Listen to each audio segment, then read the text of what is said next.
Boa tarde, pessoal, tudo bem? Seguindo aí nosso papo, seguindo aí nosso trabalho, mais uma semana. Hoje nós vamos entrar no último assunto da área da geologia, no último assunto desse grande bloco de geologia que nós vimos trabalhando aí desde que a gente falava lá sobre formação da Terra, a estrutura interna do planeta e tudo mais, lembra?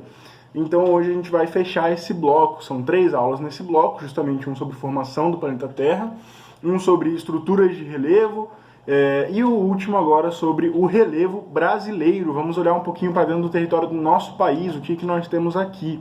Show de bola, pessoal? A aula de hoje ela tende a ser um pouquinho mais curta, ela tende a ser um pouquinho mais rápida, porque a parte de estruturas geológicas que era para estar nessa aula eu acabei levando para a aula anterior, porque eu achei que seria mais compatível com o assunto da aula anterior, ok? Então vamos começar. O relevo brasileiro. Vamos falar um pouquinho mais sobre os relevos que a gente encontra, como que é o relevo que a gente encontra aqui dentro do nosso país, ok? Vamos lá então. Bom, para iniciar a gente vai precisar listar algumas características gerais do nosso relevo, ok? O nosso relevo, primeiramente, ele é um relevo sem montanhas recentes. O que significa falar que ele é um relevo sem montanhas recentes? Significa falar que é um relevo que ele, além de as partes mais altas do nosso relevo, elas não serem feitas recentemente, elas serem unidades antigas de relevo, então as montanhas, as serras, os morros que temos aqui são antigos, são formações bem antigas. Isso também nos remete a dizer que são formações baixas, mais baixas, porque as formações mais antigas elas estão mais suscetíveis ao desgaste, ok? Sem montanhas recentes também significa, em outras palavras, dizer que nós não temos os chamados dobramentos modernos no nosso território. Isso já tinha comentado na aula anterior. O nosso território ele só tem as formações geológicas, as estruturas geológicas, escudo cristalino, na verdade crátons, né, tanto escudos cristalinos quanto plataformas continentais, e as bacias sedimentares. Nós não temos os dobramentos modernos, justamente porque nós não estamos nas áreas de divisa de placas, né? O Brasil ele está numa área isolado ali, não isolado, né? Eu falei uma palavra que não é a melhor, mas ele está longe, está bem no meio da placa sul-americana, ele está bem longe das divisas de placa, das áreas de encontro de placas tectônicas, dos limites das placas tectônicas. Então, geralmente os dobramentos modernos eles vão acontecer quando essas duas placas se chocam, há um dobramento das formações rochosas que ali se encontram nas placas, na borda das placas. Esse dobramento esse encontro faz com que ela se dobre e acabe formando cadeias de montanha, fazendo com que a formação rochosa acabe subindo, ok? Então o Brasil não tem nada disso. Como eu já falei, escudos cristalinos e bacias sedimentares é um relevo muito antigo e muito desgastado, é um relevo que foi formado há muito tempo, é um relevo que na sua maior parte é formado por escudos cristalinos, tendo também muitas bacias sedimentares, mas a maior parte dele é formado por escudos cristalinos, principalmente nas áreas de planalto, né, as áreas que são altas do nosso relevo, as áreas um pouco mais elevadas do nosso relevo, que não chegam a ser áreas de montanha, mas não são áreas baixas, não são áreas próximas ao nível do mar, são áreas um pouco mais elevadas do nosso relevo, são as áreas de planalto que nós temos aqui, que na sua maioria absoluta são formadas pelos escudos cristalinos, ok? E a gente tem uma planície sempre lembrando, é a parte mais baixa e mais plana do relevo. Nós temos uma planície que é importante que a gente se lembre, porque é uma planície extremamente grande, extremamente extensa, que é a planície litorânea. A planície litorânea ela vem desde lá do norte, nordeste do país, contornando todo o litoral até o sul do Rio Grande do Sul. Então é uma planície gigantesca que engloba o litoral inteiro do nosso país. Então é muito importante a gente lembrar também da planície litorânea, que é uma parte significativa do nosso relevo, ok? Vamos falar um pouquinho agora sobre as classificações, as formas que nós temos de classificar esse relevo. Show? Bom, nós temos 3 classificações importantes, 3 formas importantes que nós vamos falar aqui de classificar o relevo brasileiro, de classificar o relevo do nosso país. A primeira delas é a classificação proposta por Haroldo de Azevedo. Haroldo de Azevedo não é Aloísio de Azevedo, é importante lembrar disso, pelo amor de Deus. Aloísio de Azevedo é o escritor que escreveu O Curtiço, por exemplo. Haroldo de Azevedo, ele propôs a primeira maneira de se classificar o terreno brasileiro, o território brasileiro conforme seu relevo, ok? Vamos prestar atenção nisso aí, gente, parece uma coisa boba, mas tem muita gente que confunde na hora da prova, principalmente acaba escrevendo o nome de um querendo dizer o de outro, e aí vai acabar perdendo ponto por isso, ok? Gente, quando o Haroldo de Azevedo ele propôs essa classificação do Brasil, foi nos anos 40, ali da década de 19, na década de 40 do século 20, perdão, nos anos 1940. Foi a primeira vez que alguém propôs uma classificação do relevo brasileiro. O professor quer dizer que desde 1500 até 1940 ninguém ligou para classificar o terreno brasileiro? Sim, quer dizer exatamente isso. Principalmente porque não tinha um interesse econômico, não tinha um motivo econômico que fizesse as pessoas pensarem nisso. Quando o Getúlio Vargas ele começa a pensar em industrializar o Brasil nos anos 30, quando ele começa a querer colocar mais indústrias no nosso país, querer transformar o nosso país, que era agroexportador, em um país urbano industrial, não precisa se preocupar com esses termos, não precisa se preocupar com isso agora. A gente vai conversar sobre isso mais pra frente, quando a gente falar sobre industrialização brasileira, ok? Provavelmente o Felipe, em História do Brasil, vai falar também sobre essa transformação do Brasil mais pra frente, então fica tranquilo. Mas quando Vargas começou a fazer isso, ele começou a ter uma necessidade de conhecer o território brasileiro, de conhecer o relevo brasileiro. Por quê? Porque as indústrias que Vargas ia colocar no Brasil, principalmente as indústrias de base, que são as indústrias... o primeiro momento da industrialização no Brasil é formado por indústrias de base, indústrias de bens de produção, que a gente chama. Elas precisam saber onde estão as matérias-primas, onde estão as fontes de energia hidrelétrica, por exemplo, para elas se localizarem mais próximas a essas fontes e economizar com logística. Então, começou a ser necessário um estudo mais aprofundado do relevo brasileiro. Haroldo de Azevedo então faz esse estudo, um estudo que da parte dele foi muito fraco, muito pobre em tecnologia, né? Ele não tinha quase nenhuma tecnologia ao seu dispor, ele não tinha imagens de satélite, não tinha mapeamento aéreo com fotografia aérea, sensoriamento remoto, então sensores que vão identificar a altura da região, a altitude da região. Ele não tinha nada disso, né? Basicamente ele tinha 2 mulas e um jipe, né? E o olho dele. Então 2 mulas, um jipe, um papel e uma caneta foi o que ele usou para mapear o relevo. Então nem precisa falar que esse é um mapeamento, é uma forma de classificar o relevo muito simples. É extremamente simples de se classificar o relevo brasileiro. Se a gente olhar para o mapa e comparar com os outros mapas, né, as outras maneiras de se classificar o relevo brasileiro, a gente vai ver que vão surgindo muito mais detalhes conforme o tempo vai passando, ok?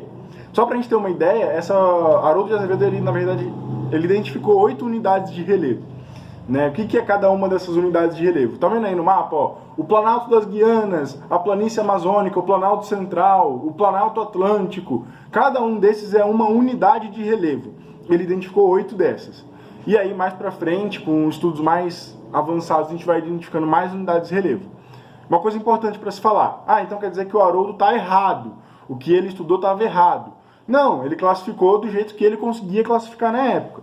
Não tem nenhum problema você usar essa classificação nos dias de hoje, por exemplo. Ela não está errada, né? A região do Planalto Central, por exemplo, é realmente uma região de Planalto, mas a gente vai ver mais para frente que existem mais detalhes, existem mais elementos ali naquela região, por exemplo, ou em outras regiões. Principalmente a área da Planície Amazônica, é a que mais sofre alterações conforme a gente vai recebendo mais detalhes. A gente já vai falar disso, ok? Vamos para a próxima classificação, então. Gente, a segunda classificação que a gente vai estudar é a classificação proposta por Aziz Absaber. Lembra dele? A gente falou um pouquinho sobre ele na questão da regionalização do Brasil, que ele propôs a regionalização por domínios morfoclimáticos. Pois é, então, ele que é um cara tão importante na geografia brasileira e na geografia mundial, principalmente na geografia física, ele é a referência quando se fala em geografia física no Brasil e no mundo. Ele, nos anos 70, já com o auxílio da aerofotografia, ou seja, um mapeamento do Brasil já feito com fotos aéreas, fotos tiradas por aviões, ele conseguiu aperfeiçoar um pouquinho a classificação do Haroldo de Azevedo. Então ele pegou essas fotos, pegou esse material que os aviões tinham coletado, tinham produzido, e ele conseguiu desenhar com mais detalhes um mapa do relevo brasileiro. Vocês podem ver que de 8 a gente já pula para 10 unidades de relevo.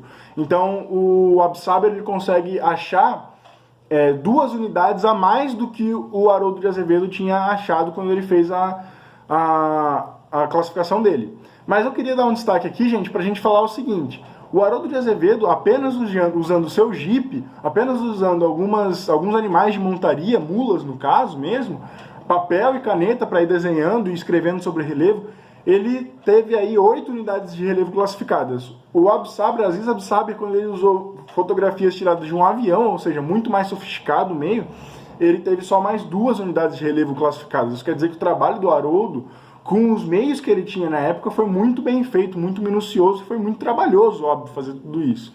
Né? Então é um trabalho muito, muito, muito rico o trabalho do Haroldo, apesar dele ser o mais simples que nós temos. Então você tem uma classificação um pouco mais detalhada, mas ainda uma classificação bem simples, a do Absaber. A gente vai ver que a próxima classificação é mais detalhada ainda, ela é uma classificação mais rica ainda, ok? Então, só para recapitular, o Absaber ele usa de aerofotografia, ele já tem uma classificação mais detalhada, com 10 unidades de relevo, e ele acabou aperfeiçoando o trabalho que o Haroldo de Azevedo tinha feito. O Aziz Absaber, inclusive, ele foi um discípulo, vamos falar assim, do Haroldo de Azevedo, né? Ele chegou a aprender muita coisa com o Haroldo de Azevedo, então ele acabou aperfeiçoando o trabalho do Haroldo na sua classificação, ok? Vamos então para a última aí, para a gente entender melhor como é que ficou, como é que é mais moderna a classificação de relevo do nosso país. Bom, nos anos 40, o Haroldo de Azevedo ele acabou mapeando o Brasil com os poucos recursos que ele tinha. Nos anos 70, com um pouco mais de recurso, o Aziz Absaber, né, nos anos 70, ele acaba mapeando um pouco melhor o Brasil. E nos anos 90, o Jurandir Ross, não é Rossi, Jurandir Ross. Jurandir Ross, ele acaba usando recursos altamente tecnológicos, principalmente o que a gente chama de radar, um sistema de mapeamento chamado Radan, que inicialmente era o radar da Amazônia, mas depois ele foi expandido para o Brasil inteiro, mas continuou mantendo o nome Radan, para fazer esse tipo de mapeamento, para fazer uma nova classificação mais detalhada do relevo brasileiro. O Radan ele é um tipo de mapeamento, ele é uma ferramenta cartográfica que possibilitou o mapeamento do Brasil inteiro numa escala de 1 para 250 mil. Só jogar um número assim pode ser uma escala grande ou pequena, mas eu já adianto para você que uma escala de 1 para 250 mil, para a gente analisar o Brasil inteiro, é uma escala muito grande. Vamos lembrar lá da aula de escalas? Escala grande, o que isso quer dizer? O que quer dizer eu falar que eu tenho uma escala grande? Quer dizer falar que eu tenho um mapa muito detalhado, um mapa com uma riqueza de detalhes muito grande. Se eu tenho um mapa com uma riqueza de detalhes muito grande, isso quer dizer que eu tenho um mapa muito aproximado, ok? Só para dar um exemplo aqui, para a gente ver. Olha para minha pulseira aqui, né? Ela está bem afastada. A gente pode dizer que ela não tem uma riqueza de detalhe muito grande. Não dá para dizer qual o tipo de tecido que é usado para fazer essa pulseira olhando dessa distância. Então vou aumentar a escala, vou aumentar a riqueza de detalhes. Quando eu aumento a escala, quando eu aumento a riqueza de detalhes, eu vou aproximar o meu objeto. E aí a gente já consegue ver, por exemplo, que ela é feita por pequenas cordas, né, pequenos fios aqui se interligando. Esse é o material que vai fazer a minha pulseira, por exemplo. Então eu aumentei a escala dessa imagem, eu aumentei a escala do mapa, quer dizer que eu aproximei o mapa, eu aumentei a riqueza de detalhes. Esse mapa feito pelo Radan é um mapa com uma escala muito grande, uma escala muito aproximada, com muitos detalhes, 1 para 250 mil, acaba sendo muito aproximado. Então ele acabou usando esse mapeamento, esse radar, esse Radan, como sua principal ferramenta para desenhar aí o relevo brasileiro, para desenhar a classificação do relevo brasileiro. Além do Radan, ele usou muitos outros tipos de tecnologia. Ele usou imagens de satélite, ele usou o tal do sensoriamento remoto para identificar altitudes de diferentes ambientes. Ele utilizou uma série de aparatos tecnológicos, né? Muito mais do que o Aziz Absaber e muito mais ainda do que o Haroldo de Azevedo tinha usado, ok? Então esse mapa, essa classificação do Jurandir Ross, ela vai ser muito detalhada, extremamente detalhada. né? Se o Haroldo ele tinha conseguido 8 unidades de relevo, se o nosso querido Aziz Absaber tinha conseguido 10, o Jurandir Rosa ele vai conseguir 28 unidades de relevo, ok? E é óbvio que você não precisa saber o nome de todas as 28. Mas o que é bom a gente saber é que a gente separa essas unidades de relevo em 3 tipos mais importantes. A gente separa em planaltos, depressões e planícies. As unidades, elas são numeradas. O Jurandir Rosa ele numerou as unidades de relevo no mapa brasileiro. Se você olhar para o mapinha aí do lado, você vai ver que tem números ali e uma legenda, que eu acho que está um pouco ruim de ler, mas tem uma legenda do lado. A unidade 1 até a unidade 11 são planaltos, diferentes planaltos, são 11 planaltos. Okay? Entre eles, o planalto mais importante é o Planalto Central, por exemplo, onde fica a região de Brasília, a região do Distrito Federal. Os planaltos eles representam a maior área do país, né? Então, a maior parte do país, a maior área do Brasil é coberta por planaltos. Eles têm um elevado potencial hidrelétrico. Lembra que eu falei que os planaltos são as regiões um pouco mais altas do nosso território? Não chegam a ser exatamente montanhas, mas são umas áreas um pouco mais elevadas. Por serem áreas mais elevadas, elas são irregulares. E quando você tem a passagem do planalto para uma planície, os rios que ali circulam, eles vão ser rios de queda. Eles vão ser rios que vão ter muita energia cinética, ou seja, vão ter muita movimentação. Energia cinética, lembrando aí da aula de física, é a energia do movimento. Então eles vão ter muita movimentação que é excelente para girar as turbinas das usinas hidrelétricas. Então as regiões de planalto são as regiões de maior potencial hidrelétrico do nosso país. São formados por escudos cristalinos, ou seja, são áreas onde nós temos uma grande ocorrência de minerais metálicos, ferro, bauxita, manganês, ouro mesmo. São nessas áreas que a gente vai ter mais ocorrência. Lembra que eu falei lá, escudos cristalinos é onde nós temos a maior parte dos nossos minerais metálicos, né? Então nós temos 11 planaltos no nosso país. 11 depressões, ou seja, do 12 ao 22 nós vamos ter as depressões, que são áreas que têm uma diferença de altitude um pouco mais elevada, né? Então, por exemplo, convido vocês a olhar para o mapa aí. As áreas amarelas são áreas de depressão. Olha o norte do Brasil, a quantidade que nós temos de áreas de depressão, que na primeira classificação, por exemplo, eram consideradas planície amazônica, planície do Rio do Amazonas. E na verdade não é uma planície, é uma depressão. Tem áreas de falhas ali, áreas de queda, por exemplo, que nós temos as depressões, ok? Do 23 ao 28, planícies. Lugares mais planos, lugares mais baixos do nosso território. Nas planícies nós temos as bacias sedimentares, isso é fácil de entender. Vamos imaginar que nós temos uma área mais alta aqui, um planalto, e nós temos uma área mais baixa aqui, uma planície. O vento, a chuva, os rios vão desgastando, vão causando intemperismo e erosão nesse planalto. Então vão tirando material particulado, vão tirando terra, areia, do que são as rochas daqui. Quando esse material é arrancado, pela ação dos ventos e pela ação da gravidade, esse material vai descer para as planícies e ele vai se acomodar nas planícies. Então a região dos planaltos é a região que está sendo desgastada pelo intemperismo. A região das planícies é a região onde está acontecendo a sedimentação daquele material particulado que está sendo retirado das rochas de planalto, das rochas dos escudos cristalinos. Então, por isso que nos planaltos nós temos os escudos cristalinos predominando e nas planícies nós temos as bacias sedimentares predominando, ok? Principais planícies que nós temos que lembrar aí, que nós temos que ter em mente. A planície litorânea, que eu já falei, é a planície mais longa, a planície mais extensa do nosso território, é muito grande, é muito importante a gente se lembrar dela, se estende por todo o litoral brasileiro. A planície do Rio Amazonas, que é a área onde o rio corre. Professor, por que a área onde o rio Amazonas corre é uma planície? Conforme o rio vai correndo, conforme vão passando os milhares de anos do rio correndo, nós temos um desgaste, um intemperismo, uma erosão acontecendo ali no curso do rio. Conforme aquele desgaste vai se fazendo, nós vamos retirando o material daquela área, nós vamos planificando aquela área, deixando mais baixo. Então, onde o rio passa, sempre vai ser a área mais baixa, mais desgastada do território. Show?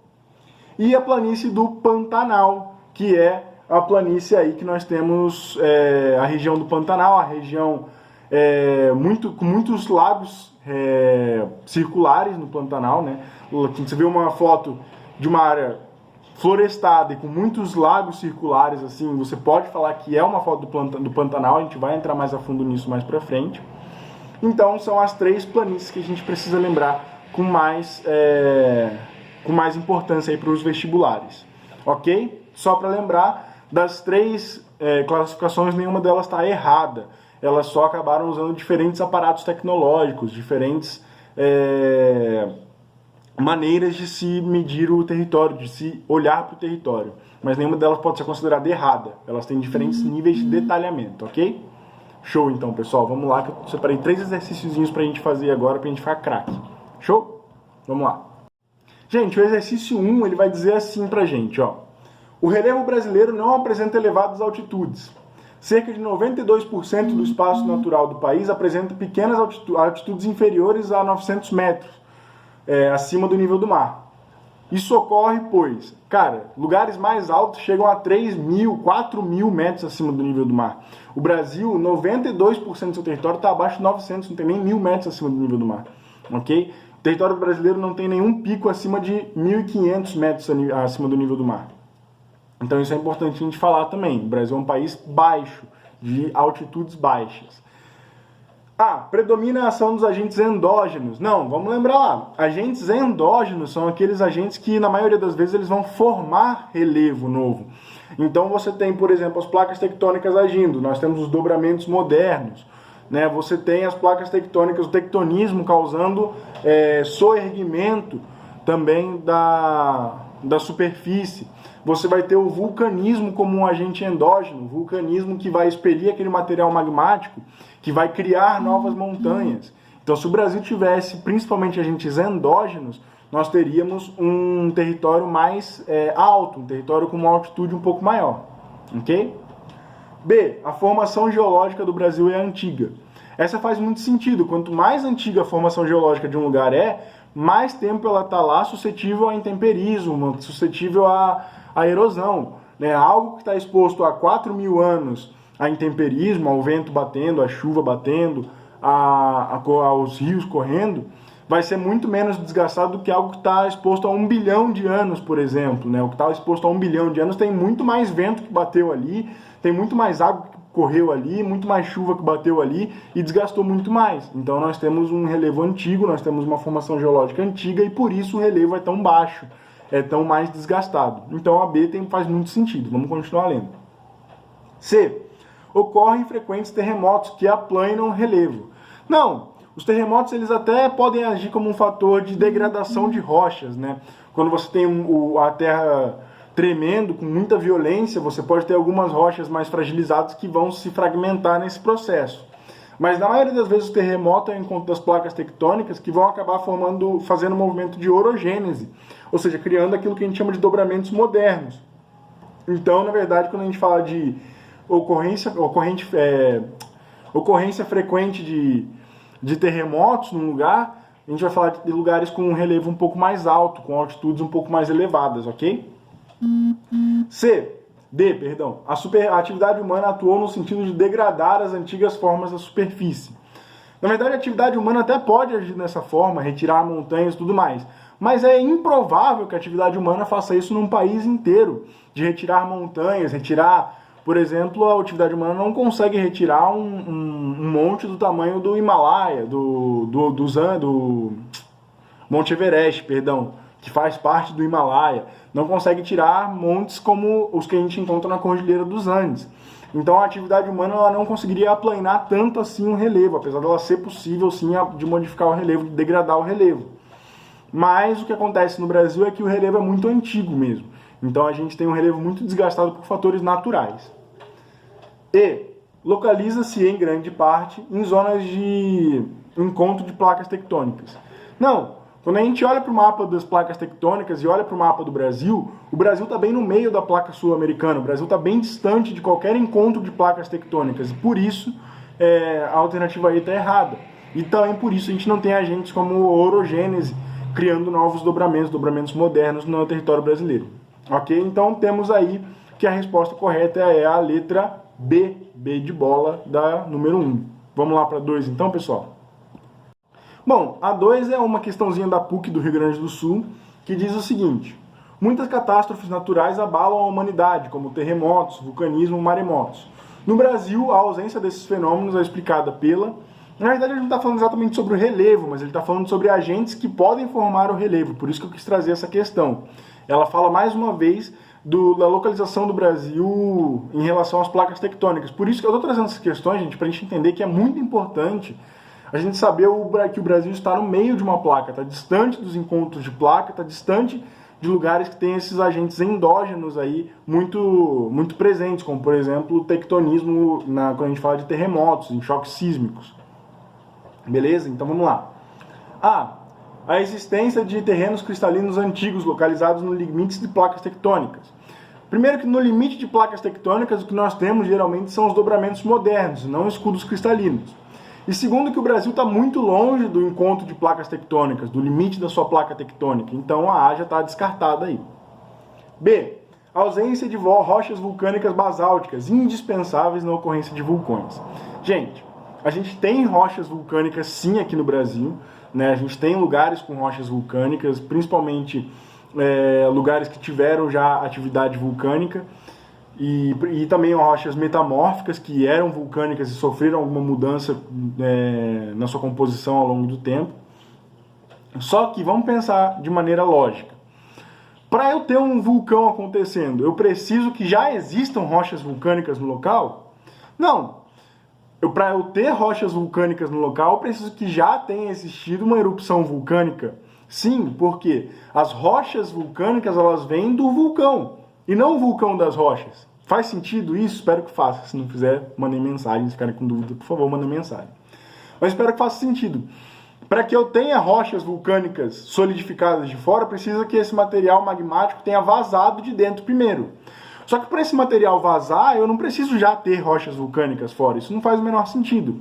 O que eu preciso ter é uma fratura na crosta profunda o suficiente que alcance o manto.